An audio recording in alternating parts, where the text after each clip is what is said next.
A good Hong Kong style cafe is often judged by this dish, baked pork chop on rice. Tender pork smothered in a tangy tomato sauce, covered with gooey cheese and baked on a bed of fried rice. How good does that sound? Hey everyone, I'm Flo, Dude is behind the camera, and we're all about simple food, simple faith.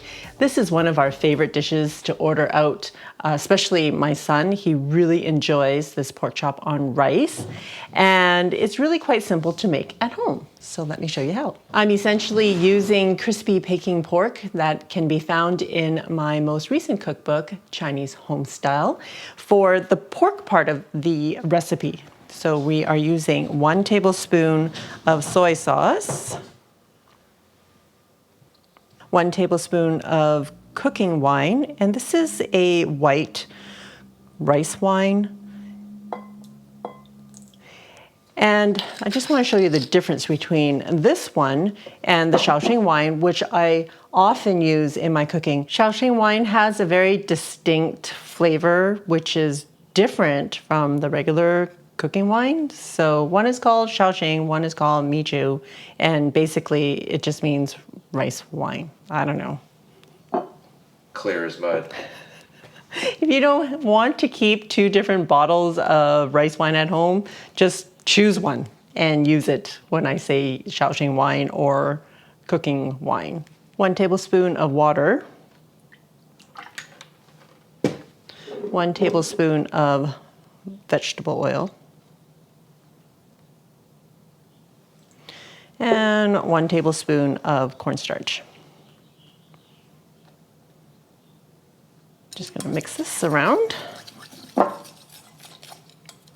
I have about a pound of pork shoulder that I've cut into 1/4 inch, 1/2 inch slices. And I just essentially got the butcher to give me a pork roast, and then I just sliced it from there.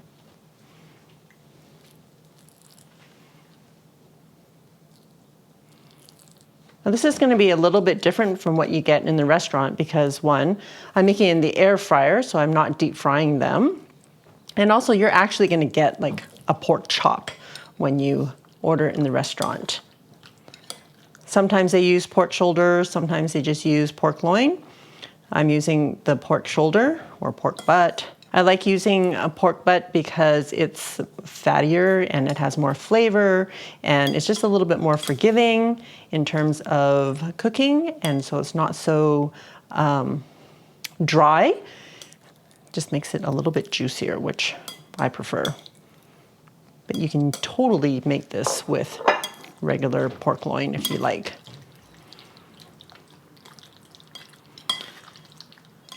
And if you have some time, let it marinate for about 1/2 an hour, or even better is if you prepare ahead of time and make this the night before and let it marinate in the fridge overnight, it'll be even tastier. I don't really have a whole lot of time to marinate today, so I'm going to trust that this marinade is doing its thing while I prepare the rest of the ingredients. I have potato starch. I'm using about 1/2 cup.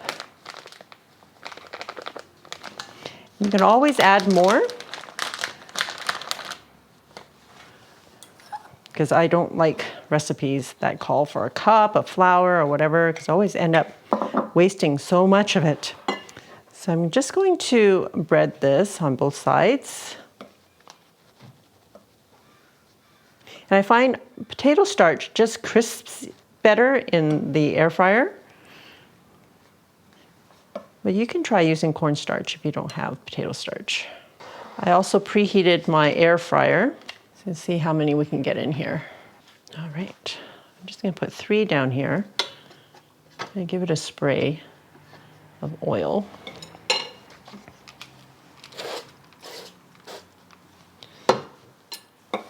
Flip them over and spray the other side. I'm gonna try to do 2 layers here because, you guys know I am so impatient. We did get a larger air fryer, but I'm not too impressed with it. So I still prefer this air fryer compared to the toaster oven style. Could just be the one I have. Okay, this is now going in the air fryer at 400 degrees for 10 minutes. While the pork is cooking, I am making a simple egg fried rice. I have 3 large eggs. Whoa, check out that yolk, so big. Yowza. Is there a double? No. Double. I didn't get the jumbo eggs this time. I see. Okay, heating up my wok.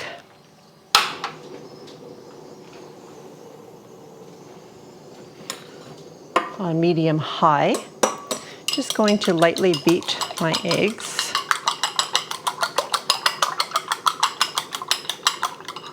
You can make your fried rice as fancy or as simple as you'd like.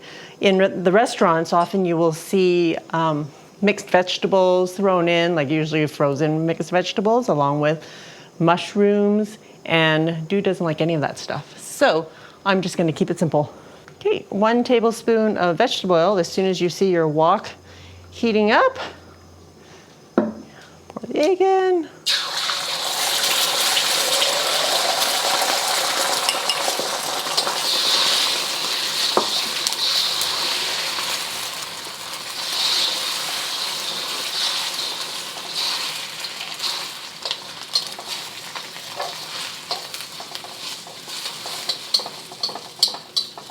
Okay, and once it's cooked, well, almost cooked through, just put it back in the bowl. And turn the heat back on. This time I'm gonna set it to about medium. Also a tablespoon of oil. And if you don't have a wok, you can just use a large frying pan. And I have a lot of rice here. So I'm using about 3 to 4 cups of cooked rice. And we're just going to heat that through. And I had cooked this earlier during the day, so it is at room temperature. Cold rice is best because it's drier and it will absorb the flavors of the sauces better.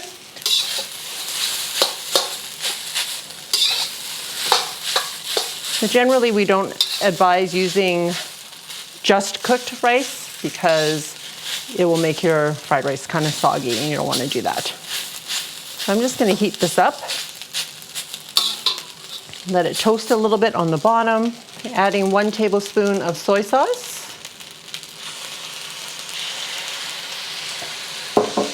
And 1 tablespoon of oyster sauce. Stir that up. Adding the egg back in. Chop it up a little bit.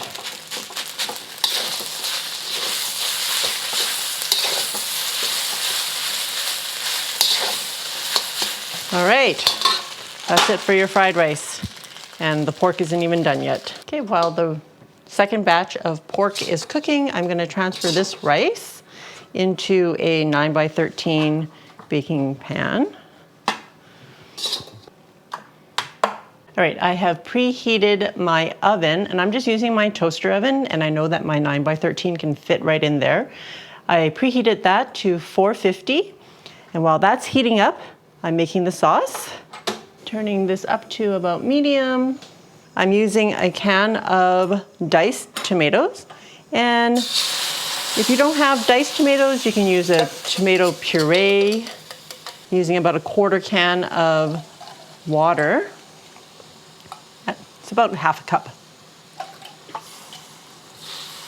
Okay, 2 tablespoons of ketchup. I know you guys are wondering, why ketchup?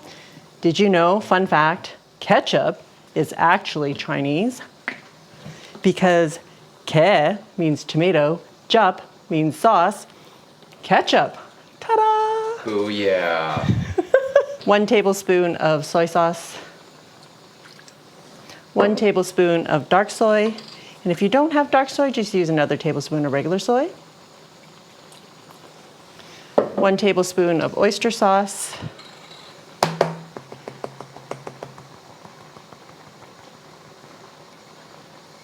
Okay. About a teaspoon of sugar. You know, people always complain that I add sugar, but you know what? The sugar is gonna balance out the tartness of the tomatoes. You're gonna want it. That is essentially your sauce. I'm just gonna let that simmer. I'm gonna add 1 teaspoon of sesame oil and turn off the heat. And that's it. Is that easy or what? The other pork chops are almost done. Meanwhile, I'm just gonna lay this down, or these chops down. I have 3 more coming. Space this out a little bit better. You know what, if I wasn't so impatient, look at how nice these ones are when you don't layer them in the air fryer. All right, guys, just focus in the middle. All right, grating cheese. You're gonna want about 2 cups of cheese. I'm just using marble cheddar, but you could use mozzarella or whatever cheese you have that you like to melt. It'd be yummy. Okay, pouring the sauce on top.